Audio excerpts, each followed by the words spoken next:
Marjorie Taylor Greene has no place in Congress. She's promoted vile conspiracies that the Sandy Hook and Parkland mass shootings were false flags. 9/11 was an inside job. The Clintons had John F. Kennedy Jr. murdered.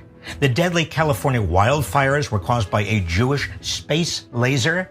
She's expressed support on social media for executing Democratic lawmakers. George Santos has essentially lied about every aspect of his life. He has essentially pretended to be a biracial Ukrainian, Belgian, Brazilian volleyball champion and brain cancer survivor, whose mother died twice, including on 9/11, whose ancestors survived the Holocaust, whose employees died in the Pulse mass shooting, and who miraculously became a multimillionaire overnight. Santos is all types of ridiculous. I mean, that's just how I'm gonna frame. I will frame this up that way. And despite all of this, the House Speaker, Representative Kevin McCarthy, just couldn't help himself. Take a look. Do you expect Mr. Santos to get seated on a committee today? Yeah, because we will be done with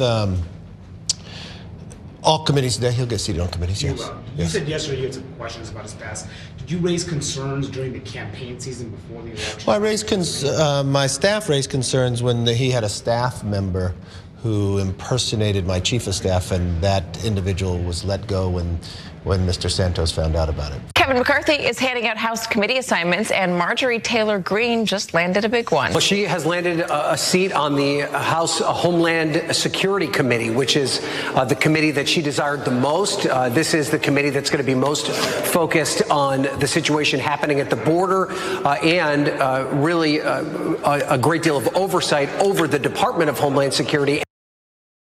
We can't make this stuff up.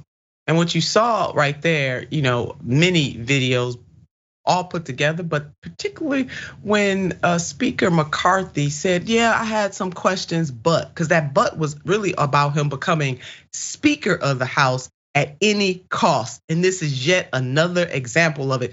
A Santos staffer literally impersonated McCarthy's chief of staff, as he said in that video. And he said, fine by me, here's a committee assignment. Don't you worry about it, baby. Long as you keep me in power, who cares that you defrauded the voters of your district? The xenophobic conspiracy theorists and serial liars are getting committee positions. Yes, they are, because for McCarthy, it's all about raw power. And he does not care about the people in the districts of these folks who stumbled upon a congressional seats.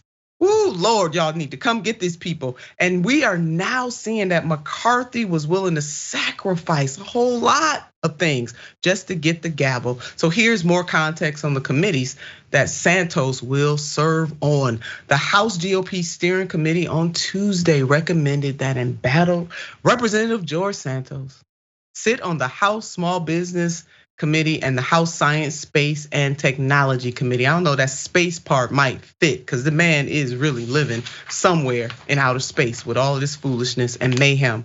The recommendation from the House GOP Steering Committee, a panel around 30 members of the House leadership and elected regional representatives, will have to be approved by the full House of Representatives, House Republican Conference. The conference typically approves the steering panel's recommendation. That's just politics. That is how it goes. And members of the GOP are coming up with excuses for this laughable recommendation. Representative Roger Williams of Texas, chairman of the Small Business Committee, was quoted as saying, I don't condone what he said, what he's done. I don't think anybody does, but that's not my role. He was elected. He represents 1 million people. Really, Representative? Really, sir? Really? I got some toddlers in my life that could have, done a lot better than you, but there we go.